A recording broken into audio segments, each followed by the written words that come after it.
Hey everyone, I ranked the game players of each season and now I'm going to combine it into one long list, ranking the players overall. Of course, there's going to be some variables, since some competed in one season, some competed in 2 seasons, some competed in 3 seasons, and some competed in 4 seasons, so I have to take that into account. I am basing it on their gameplay, based on challenges, social skills, strategy, and positioning, while also docking points if they have luck/convenience/plot armor that got them further, and not their own gameplay. There are some that did nothing wrong and were playing well, but were booted early due to bad luck/convenience/plot armor. So, the first tier is the Abysmal tier, and these are players that are just atrocious and have absolutely no hope in this game. So, in last I have Biro. I mean, he didn't speak, though he could speak, but went out of his way to make noises and never helped out to overcome this. Like B did. He was the first boot, was useless, didn't speak to people, and was only in one episode. Ezekiel is someone who I have next, and it was because he was voted out first twice. I will say that in Island, he was relatively safe for most of it until his sexist comments, and we did see that he was useful in challenges to some degree. He did have some other social flaws in World Tour, and seemed like he tried to overcorrect his initial social flaws, so he made other flaws and then lost the challenge for team victory. Blaney was not supposed to be a player. She debuted like 3/4 through the season at the merge, but she did make it through a vote, which is why she isn't last. She did have some cunning elements, but she had to use an illegal lines, and even that failed. Everyone hated her, and she was booted within 2 episodes. Leonard lost both challenges for his team in Pocket 2 Island, and was in the bottom 2 of the vote each time. He is not lower because he did survive a vote, he did have Stricker as an ally, and even Ella was positively receptive to him. Overall, he was useless, delusional, had no strategy, failed at being a leader, and everyone else hated him. So, most people would rank Stacy as last, and I mentioned it beforehand. She technically was not supposed to be the first boot. Her team won the challenge, so her boot was unfair in that sense. If the win remained, it would have been interesting to see how Stacy could navigate. Despite that, she only spoke to people about her alleged family, never cared to get to know anyone, had no strategy, and was generally useless. Dakota was in the bottom 2 with Stacy during the first vote, and was booted in the next episode. Her social game was horrible, as she only cared about the paparazzi, was arguably the worst challenge performer in the season, didn't care to play the game, and was lucky to even come back to begin with. While she would have been safe after becoming Dakotazoid, due to not getting the most votes, she was still booted in the same episode, due to Scott's idol. Eva is the final person in the Abysmal tier. She was voted out second, had a horrible social game that even her strong challenge prowess couldn't overshadow, she had no strategy, and was lucky to even come back in the merge. Despite coming back, she was booted in the same episode. She is higher than Dakota because she was not in danger during the first episode, and is seemingly aware of her flaws. So, I am going to start my bad tier now. They are still kind of horrible, but are just not garbage trash, but it's pretty damn close. So, Sammy is in the bottom of this tier. She was voted out at the Kinesiwak's first ceremony because she did not make good connections on her team, and had to cheat, pretending to be her sister and poisoning her sister to make it further. And even then, she still didn't gain any additional allies or do anything noteworthy on her own. She was voted out twice in 5 episodes, only had Jasmine on her side, and just didn't have what it takes to make it far. What is there to say about Rodney? When he did speak, all he did was ramble about the other girls having non-existent crushes on him, and he provoked the chicken in his final episode to get them to lose. He is physically strong, but never really used it, and was poor at virtually everything else. He is only higher than Sammy because he was not voted out in the first ceremony. Katie is only higher because she made it through 2 votes on the Killer Bass and did really well in the Dodgeball Challenge. She's on this tier list because she made no allies outside of Sadie, which was a given since they knew each other beforehand, and she outright got them lost, which led to her boot, and the fact that she was booted over Sadie says volumes. Of course, I had to rank Sadie higher than Katie, since she essentially made it to the halfway point of the season, roughly, and wasn't horrible on her own without Katie. She knew how to go under the radar, but that only goes so far when you have no allies, are bad at challenges, easily distracted, and not strategic. We never really see her grow into her own after Katie was booted, only competed once, and didn't do anything really good during her only season. Izzy would have been a lot lower on this list if it wasn't for World Tour. She was booted early in both Island and Action, and was allowed to return in both seasons, and even when she did return in those seasons, she did not do well. In both of those seasons, Izzy stood out in a very bad way, was easily distracted, was not good socially, and was not good in challenges. She was lucky to return in the first place, in the second place, I guess. But in World Tour, she actually went under the radar, was not useless, and was on a winning team. If she was not disqualified, she could have made it further, and there's no indication that she was on the bottom of that tribe. Her last season showed that she had some slight potential that saved her from being lower. Tyler had a horrendous first season. He literally had no allies, despite being fit. He was horrendous in challenges, was cocky for no reason, had no strategy, and did not have luck on his side. He spent more time with Lindsay than he did with anyone else on his team, and people did not like their relationship. He massively improved in World Tour, since he did have some moments where he proved to be useful in challenges, blended in with his team, had Alejandro as an ally, and no one else was targeting him. He is still very naive and very clumsy, which did cause him to lose in his final episode, and was unlucky with Duncan debuting and being spared in the Greece episode, since I don't see Tyler getting booted otherwise. So overall, he's poor to mediocre throughout the series and had some bad luck, but did nothing that showed that he was a good player, and a lot that showed that he was a bad player. Noah. He was voted out first on his team twice, just like Ezekiel was. His end game was horrendous, and the fact that he was booted first over Heather on the Gophers says a lot. He did not participate much, had absolutely no friends, had no strategy, and was just a dud in the game. He seemed to have improved socially in World Tour and had some good instincts, but he was too lazy to capitalize on it. I will say that he was heavily unlucky in his boot episode. Not only did he and Owen win the challenge, but Alejandro had to watch him on camera talk about him, which gave Alejandro an unfair advantage. Duncan, who just arrived, was allowed to vote for some reason. He did have potential in the season, but his flaws in both seasons put him in this tier. I believe Max is the worst player to ever make it to the merge. 1, he wasn't even supposed to make it there, since he was voted out in episode 6, and his elimination was cancelled due to Ella for some reason. He irritated everyone on his team and was completely useless in most of the challenges. He focused on being evil, and not even being a villain to advance in the game. While he was unlucky in his boot episode, he was lucky to have even made it that far to begin with. It hurt putting Bridgette in the bad tier, but I had no choice. I mentioned in the past how she actually played a good game in Island, but having a 1 solid to good game in 1 season out of 3 does not take away from her abysmal performances in both Action and World Tour.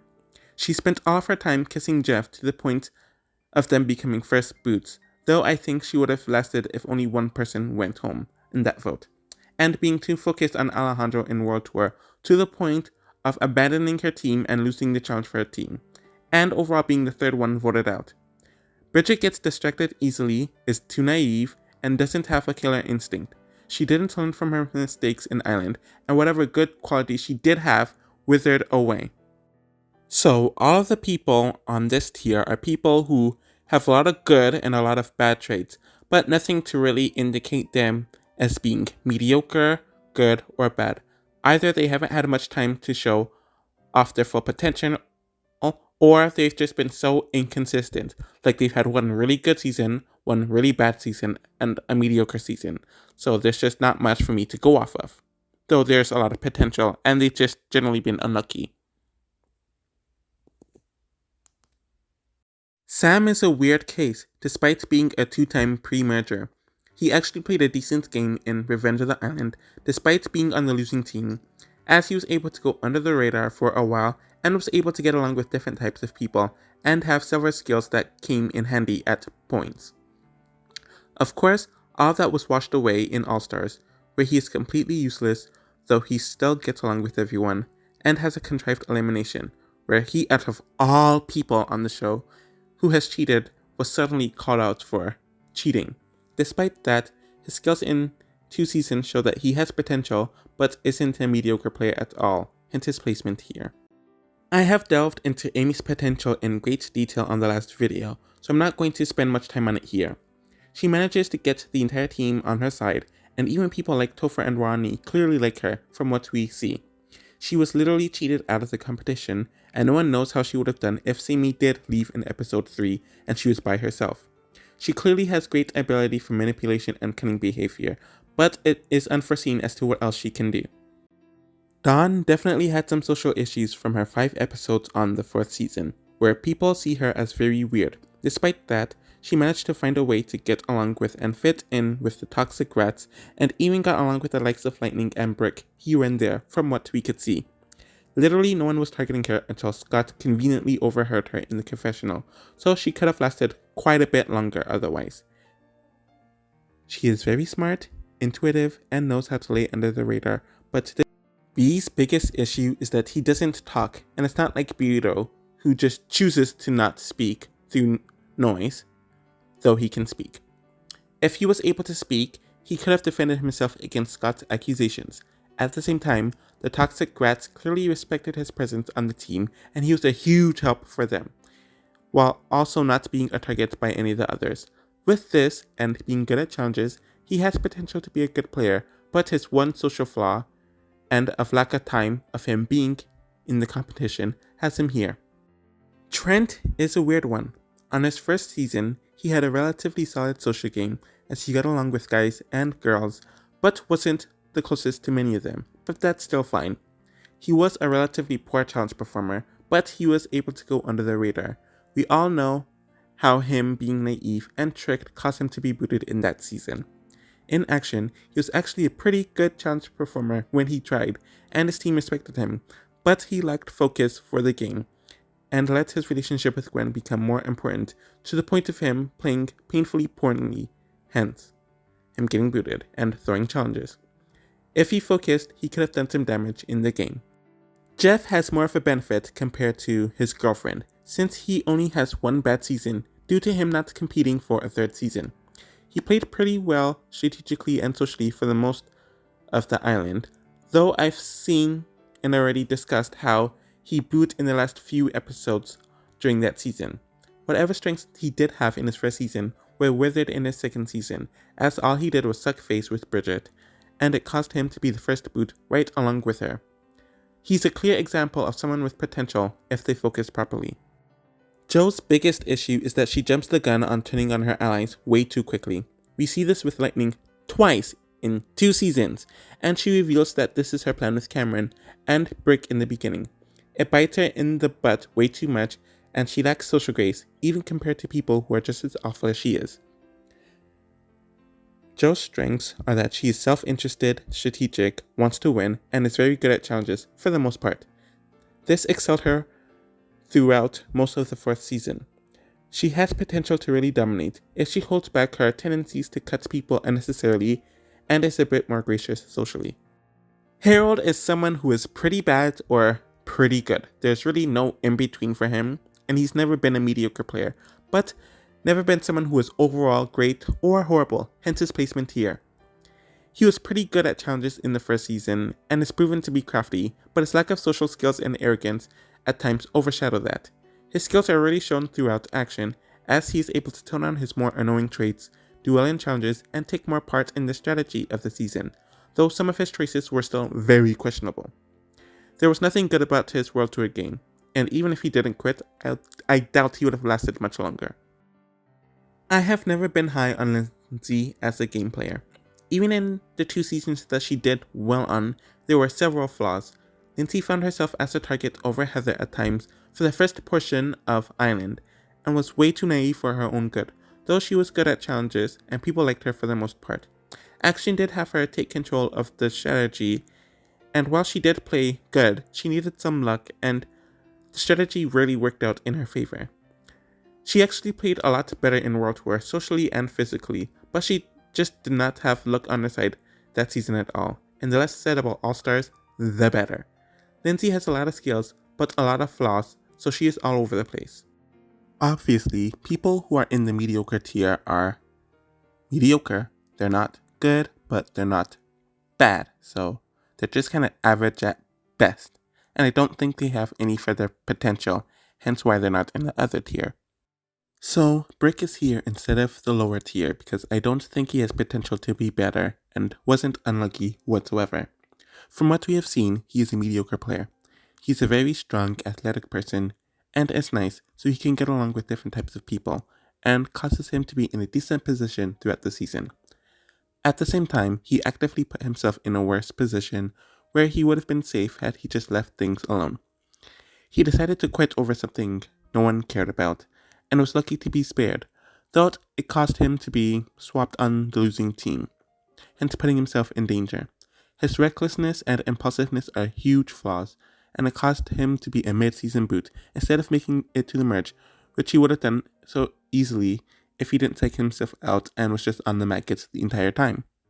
Anne Maria is on this tier for the same reason Brick is. I don't think she has potential to be a better player, and she wasn't really unlucky, so she is at the bottom of the mediocre tier with him. Anne Maria is actually pretty good at challenges when she focuses on it, and it played a part in her team's winning streak. Her social skills need some serious work, and she was at the bottom of her team, though Joe was a good shield for her. She decided to quit over a diamond, and while some may claim that she was unlucky, Anne Maria would have been booted in the 8th episode anyways, and didn't focus on the strategy at all, but she isn't awful or great, hence her placement here. Topher is very similar to the two other people. I don't think he was unlucky. I don't think he has potential to show more than what he did. They were all mid-season boots, and neither were very focused people. It's hard to talk about him since he barely interacted with the cast, and he sometimes would leave the challenges to focus on Chris as the host. When he does challenges, he's pretty solid at them. He was able to go under the radar on Team Kino Siwak and made it through several votes, so he wasn't doing anything to piss people off. This was the case even in his final episode until he actively blew it because he got the call that's going to change his life. He has some strategy and cunningness, but it was never used on the actual game. I was going to put Ella in the other tier, but I don't think she has the potential to be a better player or showed any sign of greatness. Just from what I saw, she was mediocre overall. A decent challenge performer, a pretty good social player, and had absolutely no strategy or self-interest. I think she was too willfully naive to the point where it caused her to be disqualified, though she was unlucky with the rules she was given.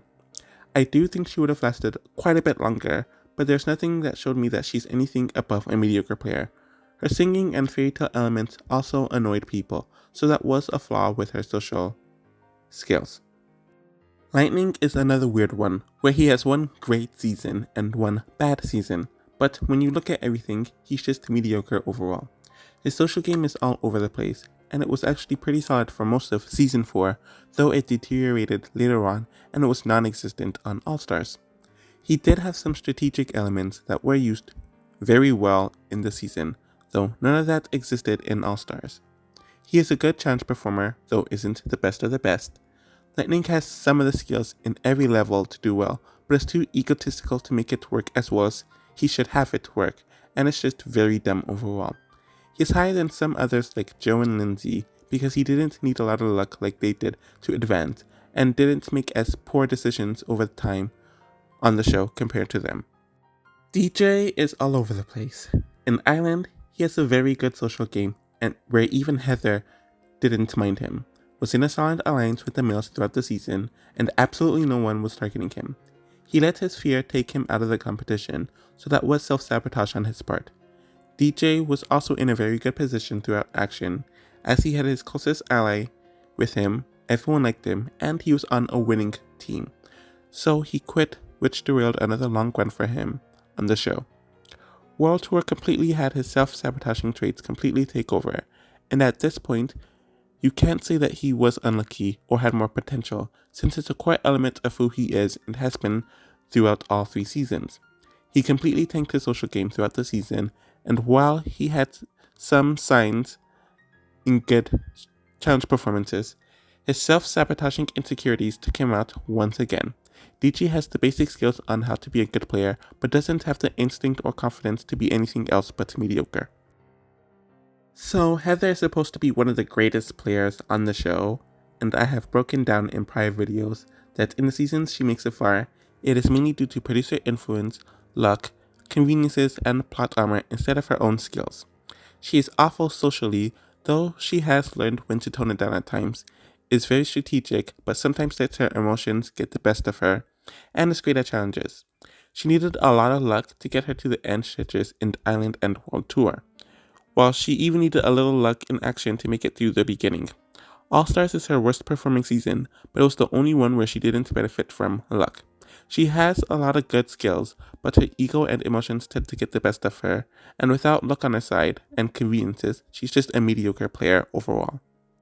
So, this next tier are for people who I feel are solid tiers. Overall, they are not bad players and show a lot of great skills for the show, but there is something missing for them to be considered really good or great players. They usually have at least one strong performance and are shown to have adaptable skills that serve them well consistently throughout their time on the show.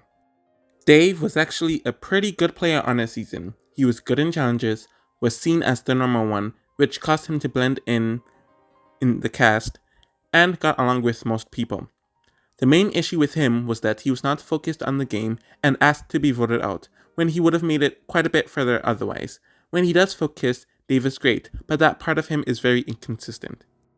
Justin was able to get along with many people on a short time on the first season, since many of the girls wanted to be with him and many of the guys wanted to be him. I discussed his contrived elimination in prior videos, but he built on that momentum in action, where he decided to speak, used his cunning abilities and his looks to get what he wanted, but he was also able to get along with the guys very well. He was well positioned throughout most of the season, but he suddenly gained a crush on Courtney and blew all of that, which caused him to get eliminated.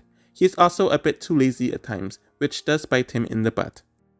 Mike is always someone that is hard to talk about, since his main shtick and personality is the fact that he has many different alter personalities. When it comes to the gameplay elements, those personalities take part in most of the good stuff he does in challenges, so it's hard to give him credit for that. We do see him try to be strategic during Revenge of the Island, with trying to get Scar out, but he didn't know about the idol, but it showed that he does have it in him to do something like that. At the same time, we never see him make any strategic moves otherwise, and while he is inoffensive, he doesn't speak to many people, though he goes under the radar usually. Him being absent for half of the season in All-Stars does not help. He is solid at every skill, but not very strong at any of them. Courtney is someone that I ragged on for her performance in her first 2 seasons, and I stand by them. In Island, she is a leader and proves that she can get along with people when she wants to, though she is not strong at challenges during the season, and sticks her foot in her mouth quite a bit. In action, she's a great challenge threat and is more strategic, but crumbles when she does not get what she wants and has no social game. What caused her to rank higher is her World Tour and All-Stars performances, where she was a lot more balanced socially, strategically, and competitively in challenges, while barely needing luck to do well in the show.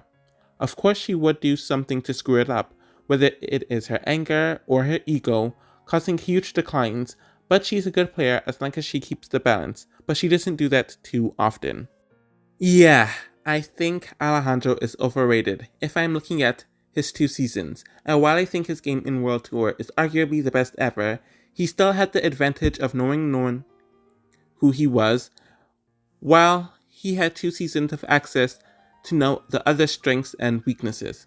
He is great at challenges throughout his 2 seasons, is very strong strategically, can fake a good social game, and was well-rounded. Once he got found out during the end of his first season, he started letting his emotions take over, and made reckless moves that did him more harm than good. His game in All-Stars was atrocious, and the second worst person to make it to the merge ever on the show.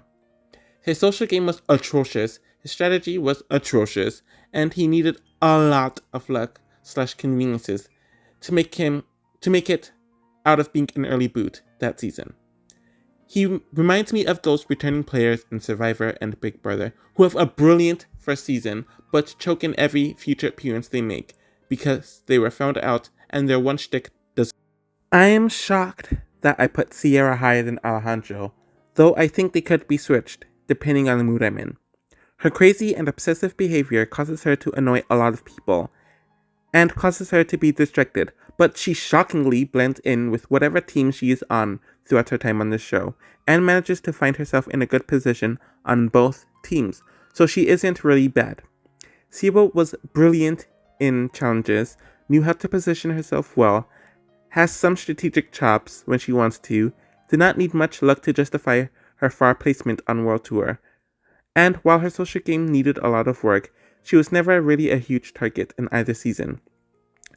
Sierra's challengeability declined in All-Stars, and even despite her becoming creepier than ever, she blended in well with the heroic hamsters and needed a last-minute twist that was so convenient to get her out in the middle of the season. Her flaws are obvious, and they are large ones, but her strengths are great. Owen makes it far in every season, for the most part, because he is seen as unthreatening and is good, but not amazing, socially. Owen has his moments throughout the 3 seasons where he is good at challenges, and when he outright sucks in them, so he's a mixed bag in that element.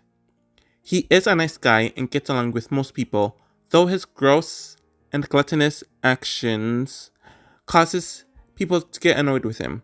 He is not strategic under any circumstances, tends to blurt things out unnecessarily, and runs on emotion a lot of the time. Due to his naivete, he is often outplayed and also benefits from quite a bit of luck throughout his time on the show. He is not a bad player, but not a great player. He was good in Island, awful in Action, and was solid in World Tour. Lashana is a player that peaked in her first season and got worse throughout the franchise in every succeeding season, while also having some bad luck. On Island, she was one of the best social players out of the cast, was good in challenges, didn't need much luck, and tried to be strategic, though she should have been more strategic earlier on. In Action, she improved on the strategy, but it caused her social standing to decrease, but she was able to recover from that and learn from her mistakes, while still being strong in challenges. In World Tour, she was dealt a bad hand with Team Victory, but she became a lot angrier and more impulsive, which bit her in the butt, despite being a pretty solid challenge contender and trying to be a strategic leader. Lashana has all the skills, but lacks balance the more she competes and lets her anger get the best of her at times. I feel like we all know what good is, so all the players in this tier are good players. They're only on this tier and not in the top tier because I don't think they are the top of the top tier players. Nothing personal. Sugar is definitely a good player. She is surprisingly good at challenges, does have some strategic acumen, never finds herself to be a target throughout the season, and is very self-interested. She was on the winning tribe for the most part, and knew how to position herself well. I will say that Sugar loses focus in the last 2 episodes, with turning on Sky pointlessly, and needing some luck to spare herself from getting booted in the final 4. Despite this, and her harsh at best social game, Sugar clearly has a lot of skills from her 1 season.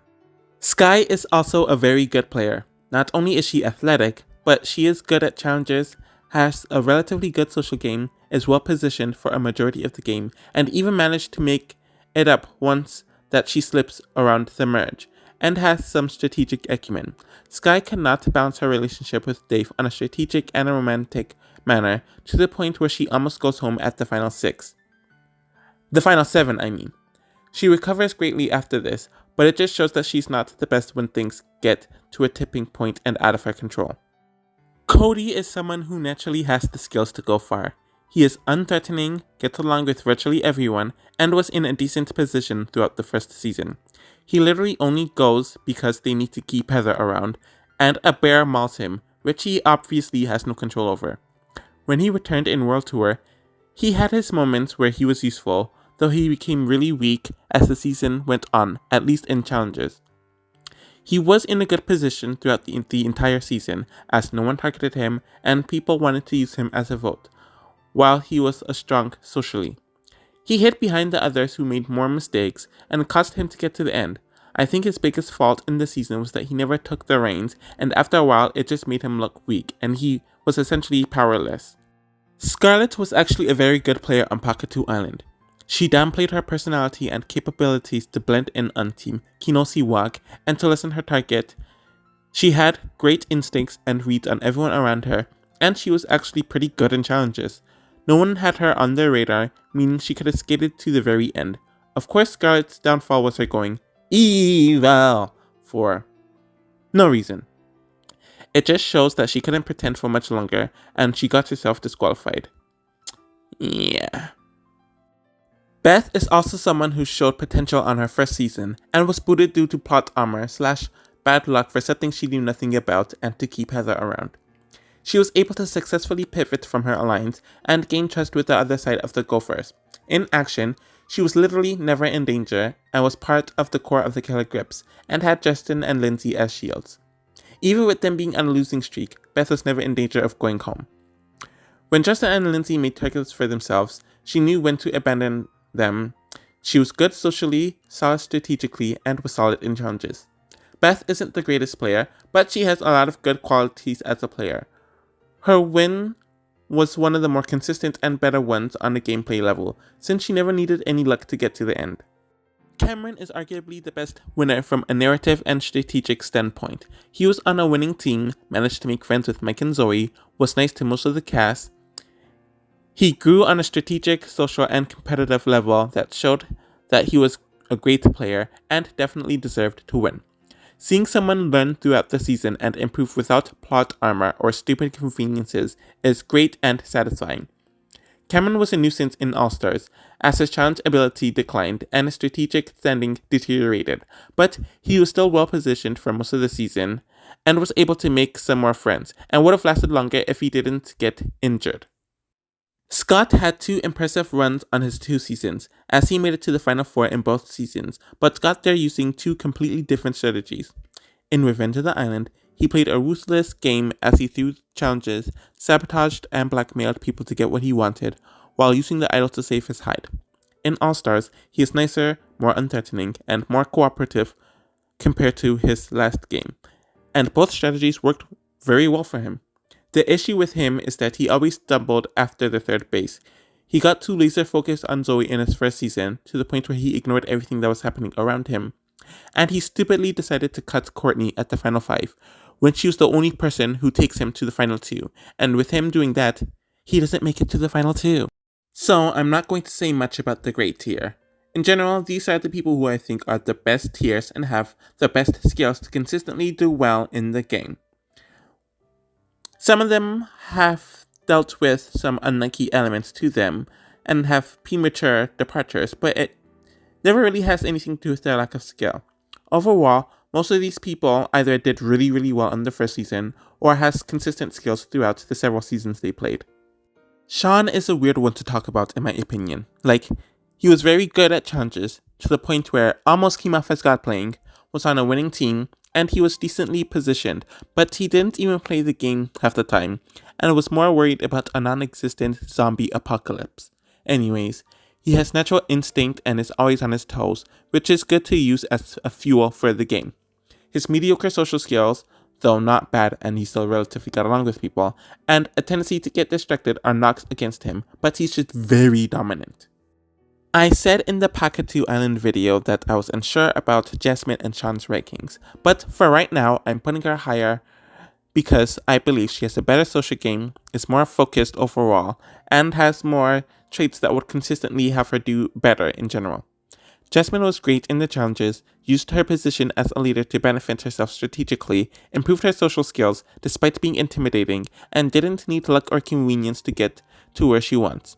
If anything, she was unlucky with the dumb way that they used to eliminate her.